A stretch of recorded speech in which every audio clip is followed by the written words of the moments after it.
दोस्तों, मैं सबसे पहले नमन करना चाहता हूं कांग्रेस पार्टी के कद्दावर नेता अनुग्रह बाबू को। मैं नमन करना चाहता हूं औरंगाबाद की इस पावन भूमि को। और आप लोगों से सबसे पहले मैं ये साझा करना चाहता हूं, सामने पीछे जो वो सीमेंट वाला मंच दिख रहा है ना, सबसे पहली बार इस गांधी मैदान में हम उसी मंच पर आए थे जब पूरे बिहार के सूबे बिहार में 38 जिले में जनगण मन यात्रा लेकर के हम चल रहे थे।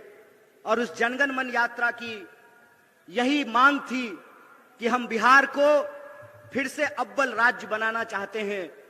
बिहार की जो गरिमा है उस गरिमा को वापस लाना चाहते हैं और बिहार की जो संस्थाएं हैं, बिहार के जो विश्वविद्यालय हैं, उनका मान सम्मान वापस दिलाना चाहते हैं। मैं आप सब लोगों को याद दिलाना चाहता हूं कि जो पटना यूनिवर्सिटी है उसको ईस्ट का ऑक्सफोर्ड कहा जाता था और दुनिया के महान वैज्ञानिक, कलाकार, साहित्यकार, इतिहासकार, तमाम तरह की विभूति पटना विश्वविद्यालय से निकले। मेरी भी पढ़ाई लिखाई मगध यूनिवर्सिटी से हुई है और मगध क्षेत्र के एक बड़े मशहूर मगही कवि हुए जिनका नाम था मथुरा प्रसाद नवीन। और मथुरा प्रसाद नवीन कहते थे, भूख से तरफ के मरवा काहे, मरने होते लड़के मर जा। जुल्मी बढ़लो तहू बढ़ी जा, भूख से तरफ के मरवा काहे, मरने हो तो लड़के मर जा। मैं समझता हूं कि बिहार की एक एक आवाम को यह बात याद करने की जरूरत है कि हमारा गौरवशाली इतिहास क्या रहा है, हमारी ऐतिहासिक परंपरा क्या रही है। यह बात मैं इसलिए कह रहा हूं कि भारत जोड़ो न्याय यात्रा के क्रम में जब हमारी यात्रा मणिपुर से चल करके विभिन्न राज्यों से होते हुए 33वें दिन एक बार फिर से जब औरंगाबाद की महान भूमि पर पहुंची है, तो मैं एक दर्द आप तमाम लोगों से साझा करना चाहता हूं। कहते हैं ना कि दुनिया के किसी इलाके में चले जाइए, कोई पद ले लीजिए, कोई पोस्ट ले लीजिए, लेकिन एक बिहारी अगर जन्मता बिहारी है तो मरते दम तक बिहारी रहता है, उसकी पहचान बिहारी रहती है। और हम जहां भी जाते हैं हर जगह लोग ये सवाल पूछते हैं कि अच्छा कन्हैया ये बताओ कि बिहार में क्या हो गया। और उस वक्त मैं बड़े अफसोस के साथ आप लोगों से यह दर्द साझा कर रहा हूं कि मेरे आंखों में पानी आता है और पहली बार जिंदगी में आंख शर्म से नीचे झुक जाता है, क्योंकि बिहार में पटना में जो बैठे हुए राजनेता हैं उनको नहीं मालूम है कि अपनी राजनीतिक अवसरवादिता के चलते बिहार की भूमि का पूरी दुनिया में ये लोग अपमान कर रहे हैं। ये भूल गए हैं कि बिहार कौन सी धरती है और बिहार ने किस तरीके से दुनिया को सत्य और अहिंसा का पाठ पढ़ाया है। बिहार सिर्फ सत्य और अहिंसा की भूमि नहीं है, बिहार मोक्ष की भी भूमि है और पूरी दुनिया के हिंदू मोक्ष लेने के लिए, मुक्ति लेने के लिए बोधगया में पिंडदान करने के लिए आते हैं। और पूरी दुनिया को सत्य और अहिंसा का पाठ पढ़ाने वाला महात्मा बुद्ध पैदा सिद्धार्थ हुए थे, महात्मा बुद्ध नहीं पैदा हुए थे। लेकिन सिद्धार्थ जब बिहार की धरती पर आए तो पीपल के पेड़ के नीचे वो महात्मा बुद्ध हो गए, उनको ज्ञान की प्राप्ति हुई, वो महात्मा बुद्ध बन गए। आप सब जानते हैं ये कांग्रेस पार्टी का मंच है और आप सब कांग्रेस पार्टी के शेर दिल कार्यकर्ता हैं, जिंदा दिल इंसान हैं आप लोग। तो मैं आपको याद दिलाना चाहता हूं कि जिनको हम बापू कहते हैं, मोहनदास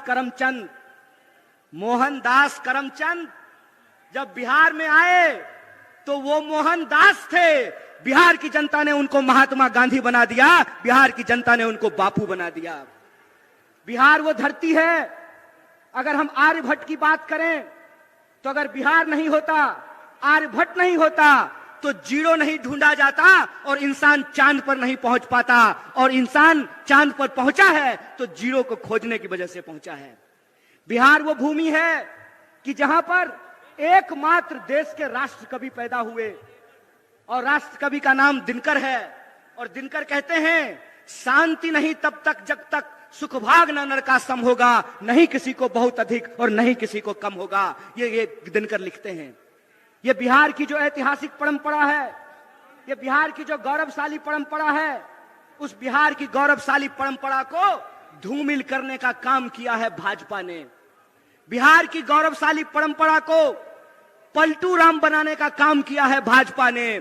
इसीलिए मैं आप तमाम लोगों से एक अपील करना चाहता हूं, सवाल चुनाव जीतने का नहीं है, सवाल किसी को मुख्यमंत्री और प्रधानमंत्री बनाने का नहीं है। सवाल यह है कि बिहार में रहने वाले जो 14 करोड़ लोग हैं, चाहे वो किसी भी जाति के हों, चाहे वो टीका लगाने वाले हों या टोपी पहनने वाले हों, किसी भी धर्म के हों, किसी भी संप्रदाय के हों, किसी भी बोली को बोलने वाले हों, चाहे वो मगही बोलते हों, भोजपुरी बोलते हों, मैथिली बोलते हों, अंगिका बोलते हों, कोई भी भाषा बोलते हों, बिहार के जो 14 करोड़ लोग हैं उनके आत्मसम्मान का सवाल है। फुटबॉल है जी, हैं? वोट ले लीजिएगा और जब मन करेगा तब लतिया दीजिएगा, हैं? ये जो बिहार के लोग हैं, बिहार के लोगों को ये सोचना पड़ेगा। महज अपनी कुर्सी के लिए, महज अपनी राजनीति के लिए, महज अपने चुनावी गुणागणित के लिए बिहार के भविष्य को अंधकार में धकेला जा रहा है। इसीलिए मैं बिहार के नौजवानों से खास करके ये अपील करना चाहता हूं, दोस्त एक बात याद रखिएगा, ये लड़ाई किसी पार्टी को सत्ता में लाने की नहीं है। ये लड़ाई इस बात की है कि अगर हम इस देश के नागरिक हैं तो हमारा हक इस देश के दूसरे नागरिकों के बराबर है कि नहीं है। लड़ाई इस बात का है कि अगर इस देश में गृह मंत्री का बेटा कौन है, बोलिए ना जी, आपको ईडी से थोड़ी डर लगता है। अरे आप लोग तो ईमानदार लोग हैं। आपके घर पे अगर इनकम टैक्स वाला आ जाएगा तो उल्टे उसको चाय पिला करके जाना पड़ेगा। आपको घबराने की जरूरत नहीं है। डरे वो, घबराए वो जो बेईमानी किए हो, जो ईमान से जीते हैं, उनको डरने और घबराने की जरूरत नहीं है। तो मेरा सवाल यह है कि इस देश में अगर गृह मंत्री का बेटा बीसीसीआई का सेक्रेटरी बन सकता है, इस देश में अगर एमपी लोग 5 साल के लिए बन सकते हैं, एमएलए 5 साल के लिए बन सकते हैं, नीतीश कुमार जी 5 साल में 3 बार मुख्यमंत्री बन सकते हैं, तो हमको भी नौकरी देनी पड़ेगी। बोलिए गलत बोल रहे हैं कि सही बोल रहे हैं? सही बोल रहे हैं ना? अगर यहां बैठे हुए हमारे नेता आदरणीय जयराम जी, 6 साल के लिए सर आप एमपी बनते हैं और आपको पेंशन भी मिलता है राज्यसभा में, तो आपको अगर पेंशन मिलता है तो देश की रक्षा में खड़े ये जो सिपाही हैं वर्दी पहन करके सामने खड़े हैं, आपको पेंशन मिलना चाहिए कि नहीं मिलना चाहिए? बोलिए, मत डरिए गृह मंत्री से, डरने की जरूरत नहीं है। इसीलिए मैं कहता हूं ये न्याय की बात है। न्याय की बात यह है कि अगर इस देश में प्रधानमंत्री के चंदादाताओं का 14.5 लाख करोड़, कितना? 14.5 लाख। बाबू रे सुन्ना बिठा के देख लेना कि क्या को सुन्ना बिठाना पड़ेगा 14.5 लाख में। 14.5 लाख करोड़ अगर प्रधानमंत्री के दोस्तों का कर्जा माफ किया जा सकता है, तो बिहार के भीतर भी मखाना उगाने वाले, मक्का उगाने वाले, धान उगाने वाले, गेहूं उगाने वाले और सब्जी उगाने वाले किसानों का कर्जा माफ करना पड़ेगा। बोलिए गलत बोल रहे हैं कि सही बोल रहे हैं? कॉर्पोरेट का कर्जा माफ कीजिएगा और किसान का कर्जा माफ नहीं कीजिएगा। बीसीसीआई का सेक्रेटरी बनेगा गृह मंत्री का बेटा और हमको जो है ठेके का नौकरी दीजिएगा। मंत्री बनेंगे 5 साल के लिए, प्रधानमंत्री बनेंगे 5 साल के लिए, और अग्निवीर योजना के तहत हमको 4 साल का नौकरी दीजिएगा।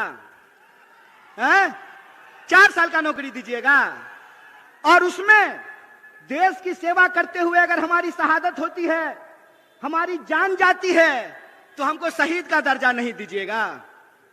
हमारे घर से लोग फौज की नौकरी करते हैं, बेल्ट की नौकरी करते हैं, हमारे घर से लोग शिक्षक की नौकरी करते हैं, पुलिस की नौकरी करते हैं, खेती करते हैं, मजदूरी करते हैं। इसीलिए हम मंच पे खड़ा होकर के राजनीति नहीं करते हैं, न्याय और हक की लड़ाई लड़ते हैं। ये बात याद रखिएगा। और उसी न्याय की, हक की लड़ाई में मैं बिहार के नौजवानों से एक अपील करना चाहता हूं। दोस्त, घबरा करके आत्महत्या करने की जरूरत नहीं है। हम वो धरती हैं जहां चंद्रगुप्त पैदा हुए थे और मौर्य साम्राज्य ने सिकंदर तक को चुनौती दिया था। हम वो धरती हैं जहां हम सत्य और अहिंसा का पाठ भी पढ़ाते हैं। तो हमारे यहां दशरथ मांझी भी पैदा हुए कि एक छेनी हथौड़ी से पहाड़ काट करके रास्ता बना दिया था। हम उस बिहार के लोग हैं। इसीलिए मैं अपने बिहार के आदरणीय निवासियों से, नागरिकों से एक अपील करना चाहता हूं। आपको फैसला करना पड़ेगा, आपको तय करना पड़ेगा कि आप अन्याय के साथ खड़े हैं कि न्याय के साथ खड़े हैं। बोलिए, आप लोग न्याय के साथ खड़े हैं? इतनी जोर से आवाज लगाइए कि सत्ता को घबराहट होने लगे, उनको यह एहसास हो जाए कि बिहार एक बार फिर से इस देश में क्रांति के लिए, बदलाव के लिए तैयार है। उनको घबराहट हो जाए कि उनका जो फूट डालो राज करो की नीति है, वो फूट डालो राज करो की नीति नहीं चलने वाली है। और ये फूट डालो राज करो की नीति क्या है? टीवी खोल करके देख लीजिएगा। भाई लोग, आपसे कोई शिकायत नहीं है। हमको मालूम है कि जो लोग मीडिया में नौकरी कर रहे हैं, उनके पिताजी प्रधानमंत्री नहीं है, गृह मंत्री नहीं है, मुख्यमंत्री नहीं है। वो साधारण परिवार के लोग हैं। लेकिन जो मालिक हैं, वो मालिक इस देश के 140 करोड़ लोगों के साथ बेईमानी करने के लिए तैयार हैं। आप टीवी खोल करके देख लीजिए। टीवी आपका रिचार्ज कराया है आपने, रिचार्ज भरवाते हैं आप, लेकिन जब आप टीवी खोलेंगे तो आपके खिलाफ दिन भर बात की जाएगी। मैं आपको याद दिलाना चाहता हूं, कितना ढिंढोरा पीटा गया। ढिंढोरा पीटा गया ना कि कर्पूरी ठाकुर जी को भारत रत्न दिया गया है। बहुत खुशी की बात है, बहुत खुशी की बात है कि कर्पूरी ठाकुर जी को भारत रत्न दिया गया है। लेकिन कर्पूरी ठाकुर जिस समाज के लिए लड़ते थे, जिस समाज के हक और अधिकार के लिए लड़ते थे, उनके बच्चों के भविष्य के साथ खेला जा रहा है। उनकी नौकरियां समाप्त की जा रही है, उनकी नौकरियां छीनी जा रही है। किसानों को उनके फसल का दाम नहीं दिया जा रहा है, मजदूरों को मजदूरी नहीं दी जा रही है, महिलाओं के साथ अत्याचार किया जा रहा है। आप टीवी खोल करके देख लीजिएगा। बड़ा बड़ा दावा किया गया। क्या कहा गया कि चौधरी चरण सिंह जी को भारत रत्न दिया जा रहा है, डॉक्टर स्वामीनाथन को भारत रत्न दिया जा रहा है। बहुत खुशी की बात है, बहुत आनंद की बात है कि इनको भारत रत्न दिया गया है। लेकिन मैं सवाल पूछता हूं कि एक तरफ डॉक्टर स्वामीनाथन को भारत रत्न देते हैं और दूसरी तरफ इस देश के किसानों के ऊपर डंडे चलाते हैं, गोलियां चलाते हैं, आंसू गैस के गोले छोड़ते हैं। बोलिए, बेईमानी है कि नहीं है? भारत रत्न दे रहे हैं और किसान कह रहे हैं कि हमको हमारे फसल के दाम की गारंटी करो, तो किसान को उनके फसल की गारंटी नहीं मिल रही है। मोदी जी कहते हैं मोदी जी की गारंटी है। महाराज, भाजपा की गारंटी होती तो 1 मिनट के लिए मान भी लेते। मोदी जी की गारंटी है तो बिल्कुल भरोसा मत कीजिए। अगर विश्वास नहीं होता है तो यशोदा जी से जाकर के पूछ लीजिए। गारंटी लिए थे ना जी। अच्छा, यहां पे भी बहुत सारे लोग बैठे हुए हैं।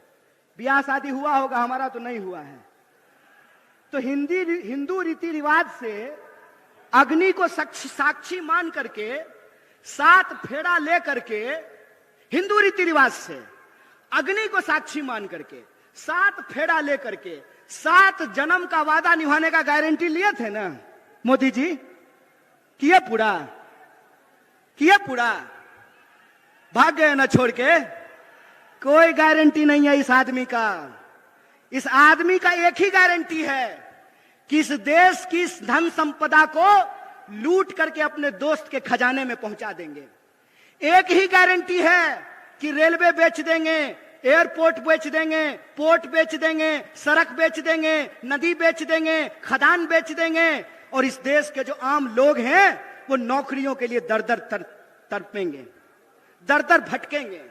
और जो भी गारंटी इन्होंने कहा था, मैं आपसे पूछता हूं कि कौन सी गारंटी पूरी हुई है? बोलिए। 15 लाख आपके खाते में आया? 15 लाख खाते में आया? 2 करोड़ नौकरी मिली? महंगाई कम हुआ? काला धन आया? तो कौन सा गारंटी पूरा हुआ है जी? कौन सा गारंटी पूरा हुआ है? मंदिर बनाने का? एक बात बताइए, मंदिर की बात चली है तो मैं भी एक बात कहना चाहता हूं। मेरा जन्म मिथिला की पावन भूमि पर हुआ है, और मिथिला के लोग यह बात जानते हैं कि मिथिला की धरती माता जानकी की धरती है। माता जानकी, जिनके बारे में हम लोग कभी भी भगवान प्रभु श्री राम का नाम अकेले नहीं लेते हैं। जब भी बोलते हैं तो क्या बोलते हैं? बोलते हैं सियापति रामचंद्र की जय। बोलिए, बोलते हैं कि नहीं बोलते हैं? देखे हैं राम जी के साथ फोटो सीता जी का? एक फोटो बता दीजिए, एक भी फोटो देखे हैं सीता जी का राम जी के साथ? पहले हमारे घर में दादी जब कैलेंडर लगाती थी तो उसमें फोटो होता था भगवान प्रभु श्री राम का, सीता जी का, लक्ष्मण जी का और हनुमान जी का। होता था कि नहीं होता था? हनुमान जी, सीता जी, लक्ष्मण जी कोई फोटो में नहीं दिख रहे हैं। मतलब यही होता है कि जिनको धर्म का मतलब नहीं मालूम होता है ना, तो जब वो धर्म का पाखंड करते हैं तो उनसे गलती हो ही जाती है। क्योंकि धर्म का मतलब होता है धारण करना। धर्म बना है संस्कृत के धृत धातु से, जिसका अर्थ होता है धारण करना। अगर आप धार्मिक हैं तो आपके अंग अंग से धर्म फूटता है। और मैं रामचरितमानस को कोट करना चाहता हूं। रामचरितमानस में तुलसीदास जी ने क्या लिखा है? गोस्वामी तुलसीदास ने लिखा है, रावण रथी विरथी रघुवीरा। मतलब रावण रथ पर सवार है और भगवान प्रभु श्री राम पैदल चल करके आ रहे हैं। बताइए आज की तारीख में रथ पर कौन सवार था? कौन सवार था रथ पर? रथ पर सवार थे अधर्मी लोग, रथ पे सवार थे अन्यायी लोग, रथ पे सवार थे इस समाज को बांटने वाले लोग, रथ पर सवार थे इस समाज में नफरत फैलाने वाले लोग। इसीलिए बिहार के वासियों से कहना चाहता हूं, ए मेरे दोस्त, बिहार का धर्म है, बिहारी होने का धर्म है अपने हक और अधिकार के लिए संघर्ष करना। बिहारी होने का धर्म है कि 1942 में जब भारत छोड़ो आंदोलन हो रहा था तो बिहार का चप्पा चप्पा ब्रिटिश साम्राज्य के खिलाफ लड़ रहा था। इसीलिए मैं बिहार के आम आवाम से अपील करना चाहता हूं कि अगर इस देश में आप बदलाव चाहते हैं कि नहीं चाहते हैं? आप चाहते हैं कि महंगाई कम हो? आप चाहते हैं कि बेकारी कम हो? आप चाहते हैं कि किसानों को न्याय मिले? आप चाहते हैं कि मजदूरों को न्याय मिले? आप चाहते हैं कि नौजवानों को न्याय मिले? अगर चाहते हैं तो मैं आपको याद दिलाना चाहता हूं कि जब जब बदलाव देश में हुआ है उसकी पहल बिहार से हुई है। इस बात को याद रखिएगा। बिहार अगर करवट लेता है तो इस देश में परिवर्तन होता है। इस बात को याद रखिएगा। इसीलिए मैं आप तमाम बिहार वासियों से अपील करना चाहता हूं कि यह जो भारत जोड़ो न्याय यात्रा है, ये हमारे और आपके न्याय की बात है। यह जो भारत जोड़ो न्याय यात्रा है, उस न्याय यात्रा में हम 5 तरह का न्याय चाहते हैं। कितने तरह का? हाथ उठा करके बताइए। हम 5 तरह का न्याय चाहते हैं। हम चाहते हैं कि इस देश में युवाओं को न्याय मिले, इसीलिए हमारा पहला न्याय है युवा न्याय। हम चाहते हैं कि इस देश में सभी समुदाय के लोगों को, सभी जाति के लोगों को, चाहे वो गरीब जनरल हो, चाहे वो पिछड़ा हो, अति पिछड़ा हो, दलित हो, महादलित हो, अल्पसंख्यक हो, अकलियत समाज के हो, महिला हो, पुरुष हो, हम सबकी भागीदारी सुनिश्चित करना चाहते हैं। तो दूसरा न्याय है हमारा भागीदारी का न्याय, हिस्सेदारी का न्याय। और तीसरा न्याय है मजदूरों को न्याय। चौथा न्याय है हमारा नारी को न्याय। और 5वां न्याय है हमारा किसानों को न्याय। उन किसानों को न्याय दिलाना जो एमएसपी का हक मांग रहे हैं। और मैं आपको याद दिला दूं, भारतीय राष्ट्रीय कांग्रेस के माननीय अध्यक्ष श्री मल्लिकार्जुन खड़गे जी और हमारे नेता राहुल गांधी जी ने कहा है कि अगर इंडिया गठबंधन की सरकार बनेगी तो हम सबसे पहला काम यह करेंगे कि किसानों को एमएसपी की गारंटी देंगे, एमएसपी को कानूनी दर्जा दिया जाएगा। इसकी घोषणा कांग्रेस पार्टी ने की है।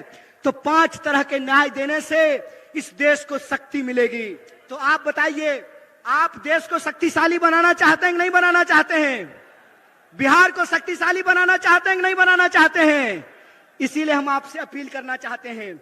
इसी अपील के साथ मैं अपनी बात को खत्म करूंगा कि आने वाले दिनों में जो अन्याय कर रहे हैं उनको अन्याय करने दीजिए, लेकिन आप अगर न्याय चाहते हैं, अपना न्याय चाहते हैं, आने वाली पीढ़ी का न्याय चाहते हैं, तो आपको न्याय योद्धा बनना पड़ेगा।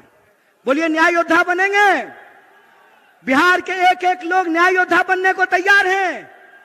अगर आप न्याय योद्धा बनेंगे तो आप लोगों को एक नंबर जो कांग्रेस पार्टी के द्वारा जारी किया गया है, उस नंबर पे कॉल करके न्याय योद्धा बनना है। और यह जो भारत जोड़ो न्याय यात्रा का संकल्प है कि हम अन्याय के अंधकार में न्याय का दिया जलाना चाहते हैं, इसमें आपको शामिल होना पड़ेगा। इन्हीं शब्दों के साथ तमाम सम्मानित मंच को एक बार फिर से धन्यवाद अदा करते हुए, और जो हमारे पुलिस प्रशासन के लोग हैं, मीडिया के लोग हैं, और आप तमाम जो लोग हमारी आवाज को सुन रहे हैं, आप सब लोगों को धन्यवाद अदा करते हुए, शुक्रिया अदा करते अपनी बात को खत्म करूंगा। शुक्रिया। इनकलाब जिंदाबाद। जय हिंद, जय भारत, जय बिहार।